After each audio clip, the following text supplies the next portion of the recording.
Hello, I'm Nicolette and I am with Sarah Collins, who is the producer of Buckets List, which is in, of course, the Melbourne Fringe 2014. It is. Congratulations on producing Buckets List. Now, you actually did your own first show in the Fringe in 2008. Yes. Is that right? You've done good research. Thank you so very much. Now, so talk to me about your experience with Melbourne Fringe prior to today. My experience so far with Melbourne Fringe, it's been the launch for all of my shows. So as you said, had my first show in 2008, which was Nothing Extraordinary Ever Happens in Toowoomba Ever, the longest, most annoying title of any Fringe show, I'm sure. And then that was then followed up with another one the next year and then another one last year, or I think the year before that. So all of them have launched there and all of them have gone on to bigger and better things from Melbourne Fringe. And you've been involved in other Fringe festivals. Yes. So how do you find that they compare? Oh, well, Melbourne Fringe is close to my heart. Like, I think that it just sort of compares quite well to all the others. I know it's a smaller festival, but I don't know, it was where I started, so I just have such a soft spot for it. Adelaide obviously is like the biggest arts playground ever, and it's so much fun, but I don't know, Melbourne Fringe is like my little starting off point. It's not quite so incredibly stifling hot. No, as well, no 43-degree rooms with people fainting in your front row and vomiting through your show. That's just what happened to us in Adelaide. Great, yeah, you know, that's a Fringe experience that you're only going to get in South Australia. Absolutely. So, whereas here you might just have like some muddy shoes from a shower. I had a guy when we did Choir Girl that was 2013, I think.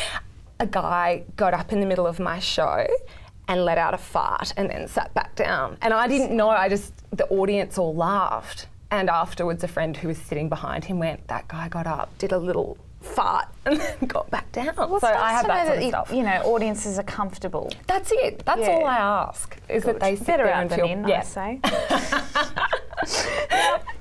And have you always been in the performance genre? Always. Okay. I questioned it a bit this year. Yeah, go on.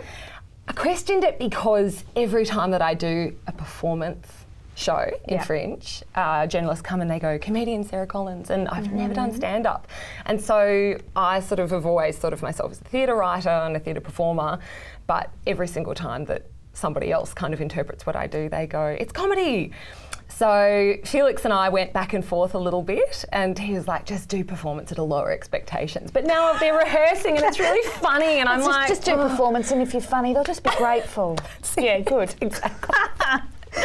So talk to me about, so there are a number of genres, and what does it feel like to be in that world of there being a variety of genres in the Fringe? I like that there's a variety of genres. I don't always get round to seeing the other genres, which is like you feel a little bit guilty. I think I usually get to about 1 cabaret, 5 comedies, you know, 5 performance pieces. Circus I kind of catch if I catch it. Yes. But I think that there's something for everybody, and so it's actually just, I don't know, it's a one-size-fits-all kind of festival in that respect, I guess. So when you do get to catch a show, which I imagine is not very often, is there kind of like a favourite genre or perhaps something that is exclusive to Fringe? Do you know what I really like about Fringe is all those like little 5-minute performances that you catch down an alleyway and that like only cool people find out about because they didn't really publicise it very well. You can be certain that they're there for the Fringe? Yeah, 100%. Yeah, good. Yes, absolutely. Good. So I do love that element of it. You never quite know what you're going to see.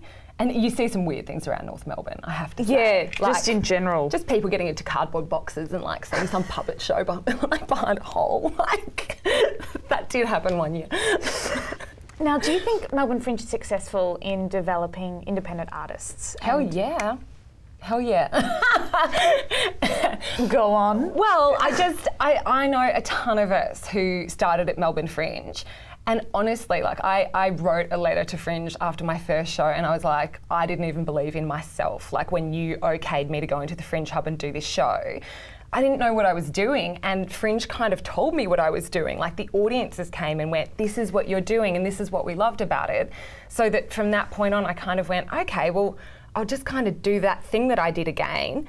And then they come again and then they kind of reiterate, hey, we love this part of what you're doing, and it just builds confidence. You have a dialogue as well, I suppose. That's it, exactly.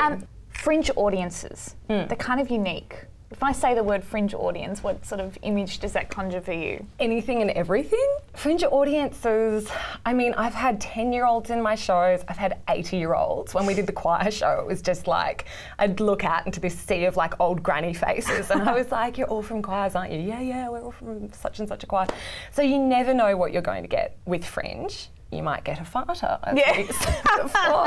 Hey, look, I don't think IBS should stop anyone. The arts are accessible. That's it. So that part of it is really, really lovely, and I love that a lot of parents come along because they're all trying to like support their kids who are making absolutely no money, you know, and then a lot of friends, a lot of young people. You never know who you're going to get.